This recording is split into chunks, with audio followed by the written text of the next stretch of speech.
नमस्कार मैत्रिणींनो, मी हर्षदा स्वागत करते तुमचं माझ्या एका नवीन व्हिडिओमध्ये.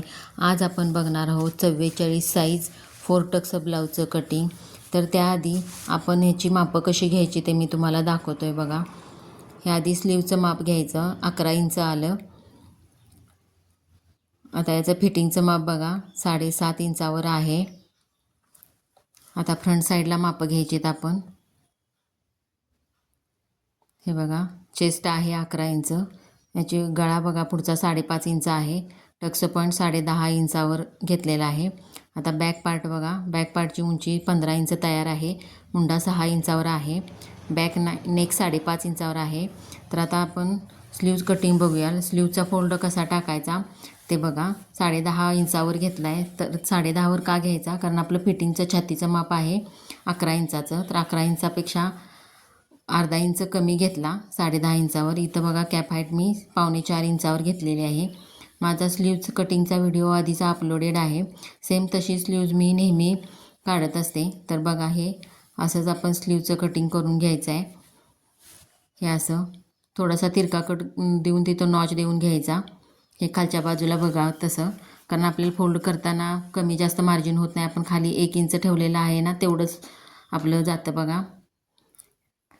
हे बघा, आता बॅक पार्टची उंची आपल्याला 15 तयार पाहिजे, तर 16 इंचावर घेतला. मुंडा 6 इंचावर घेतो आहे आपण. सेम या बाजूला पण तसंच मार्किंग करून घ्यायचं. स्ट्रेट लाईन करून घ्यायची. हे असं. आता इथं शोल्डर बघा, गळा खूपच कमी आहे म्हणून शोल्डर आपण 6.5 इंचावर घेतो आहे. असं चेस्ट लाईनवर पण 6.5 इंचाचं घ्यायचं. हे असं स्ट्रेट लाईन करून घ्यायचं. आता इथं 1 इंचावर आकार देऊन घ्यायचा मुंड्याचा. आता चेस्ट लाईनवर 11 इंच फिटिंग आणि 1 इंच मार्जिन घेतलं आहे. आता कमरेच्या साईडला बघा, कंबर थोडी जास्त आहे म्हणून चेस्टपेक्षा अर्धा इंच एक्स्ट्रा घेतलेला आहे मी. वरती 12 आहे तर खाली 12.5 घेतलेला आहे कमरेच्या बाजूला. आता गळ्याचा आकार देऊन घेऊयाल आपण. 1 इंचावर दिला आहे.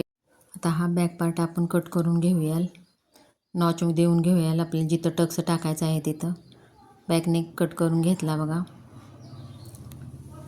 आता आहे असा आपण बॅक पार्ट उचलायचा, या बाजूला ठेवून घ्यायचा जिथं मोकळं कापड आहे आपलं शिल्लक. असा ॲडजस्ट करून घ्यायचा की चारी बाजूला त्याच्या मार्जिन शिल्लक राहिलं पाहिजे आहे. आणि आपल्याला अजून क्रॉस पट्ट्या पण काढाव्या लागणार आहेत. त्यासाठी मार्जिन शिल्लक राहिली या हिशोबाने हा पार्ट ॲडजस्ट करून घ्यायचा. हे बघा, हे आता मी दाखवलेलं आहे कुठल्या बाजूला किती वाढवायचं ते मार्जिन. तर बघा, समोरच्या हुक पट्टीच्या बाजूला अर्धा इंच मार्जिन वाढवायचं. हे असं स्ट्रेट लाईन करून घ्यायच्या अशा. आता बघा, या साईडला मुंड्याच्या साईडला अर्धा ते पाऊण इंच मार्जिन वाढवायचं. हे असं. आता इथं आपली गळा रुंदी 2.5 आहे. फ्रंट नेक पण खूप कमी आहे, 5 इंचाचा तयार आहे. तर 5.5वर मार्किंग केलं आहे बघा मी. आता स्ट्रेट लाईन करून घ्यायची. 1 इंचावरच आकार देऊन घ्यायचा फ्रंट नेकचा. आता इथं बघा, खालच्या साईडनं 2.5 इंच कमी करायचं आपण. तिथं स्ट्रेट लाईन करून घेतली आणि तिथून वरती असा पाऊण इंचावर असा आकार देऊन घेतला आहे बघा. हे टक्स पॉईंट 11 इंचावर घेतलेला आहे. तर आता बघा, या साईडला आपल्याला आपल्या क्रॉस पट्ट्याच्या खाली लावतो आपण, त्या तयार होण्यासाठी कापड शिल्लक आहे ते चेक करायचं. हे बघा, इथं आता आपण टक्स देऊन घेऊयाल. हे बघा, हे असा 1 इंचाचा टक्स 2.5 इंचावर वरती द्यायचा व आपल्या साईडला टर्न करून घेतलं आहे मी तुम्हाला समजण्यासाठी.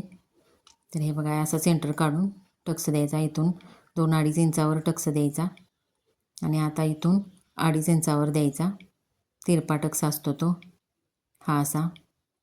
आणि वरचा मुंड्यातला टक्स आहे तो पण 2 इंचावर द्यायचा. हे असा आतला आकार द्यायचा नाही मुंड्याचा, कारण टक्स दिल्यानंतर ते आपल्या मनानं आत कापड तेवढं आत जिरलं जातं म्हणूनसाठी द्यायचा नाही आकार फ्रंटचा. तर आता बघा, इथं स्ट्रेट लाईन करून घ्यायची 2 इंचापर्यंत आणि तिथून पुढं टक्स वळवायचा तो. हे बघा, हे आता असा गोल राऊंड तयार झाला पाहिजे आहे, म्हणजे आपले सगळे टक्स अगदी करेक्ट आहेत. आपलं हे कटिंग चांगलं होतं आहे बघा. आता कट करून घेऊयाल.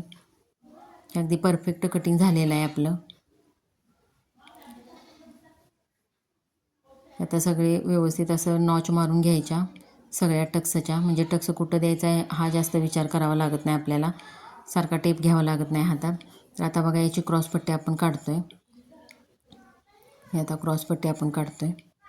तर बघा पाठीमागच्या बाजूला 3 इंच, पुढच्या बाजूला 3.5 इंचाची घेतलेली आहे मी.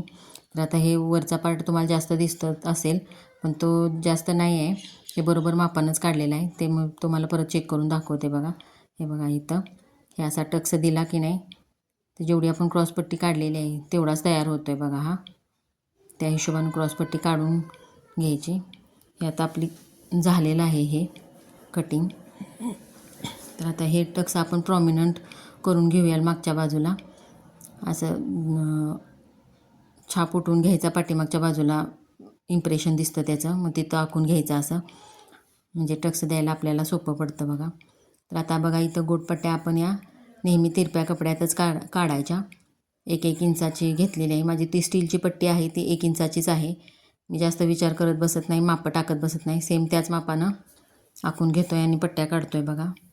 ह्या अशा गोट कसा करायचा, कसा लावायचा याचा व्हिडिओ माझा अपलोडेड आहे, तो तुम्ही जाऊन बघू शकता. तर हे आता आपलं सगळं कटिंग झालेलं आहे. अगदी खूप सोप्या पद्धतीनं मी सांगण्याचा प्रयत्न केलेला आहे. व्हिडिओवर नवीन असाल तर चॅनेलला सबस्क्राईब करा. व्हिडिओ आवडला असल्यास लाईक करा, शेअर करा आणि कमेंट करायला विसरू नका. सोबतच बेल आयकॉनवर प्रेस करा. ज्यावेळी मी व्हिडिओ अपलोड करतो आहे त्यावेळी तुम्हाला नोटिफिकेशन मिळून जाईल. माझा व्हिडिओ बघितल्याबद्दल धन्यवाद.